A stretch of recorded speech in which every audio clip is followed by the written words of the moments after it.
Mihman hana mihman bolmuşam bir gün. Geljegi arzyly, geçmişi şanly. İrimiş aydymsaz gözel gyz gelin, diwary merwerden köşkü eýwanly. Hyzmatyň kemi ýok, juda arasa. Güler yüzler senin jüýüňe bagly. Seýle çık, içerde ýüregiň gyssa, ilerisi derýaly, gaýrasy dagly.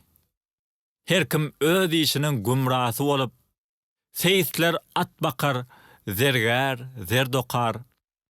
Durly netin hemrasy bolup, kimler düzü okar, kimler ters okar.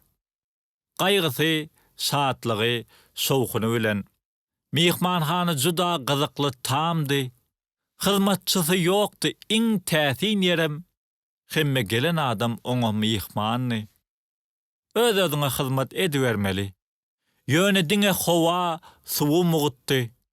Galan zatlar iň bolmanda teňgeli, ýene pulsuz zatlar söýgi bagytdy. Mihmanhanaň beýik başlygy hakda. Hemme mihman bilýär, emma gören ýok. Ibadatda salamlaşyp hyýalla, gülşüp, didarlaşyp guzak geren ýok. Ýöne gurup beren mihman hanasy juda kämil hyzmat edýär mihmana. Şeýle kywaplaşyp insan synasy gidesi gelmeýär ondan hiç ýany. Ýöne wagty gelip hökman gitmeli. Şol meskene menem ätlän ekenim. Yalan bolup galýar ähli hezili, görsem şol allawa jyyklan ekenim. Bu yalançy dünýä, mihman ekenim.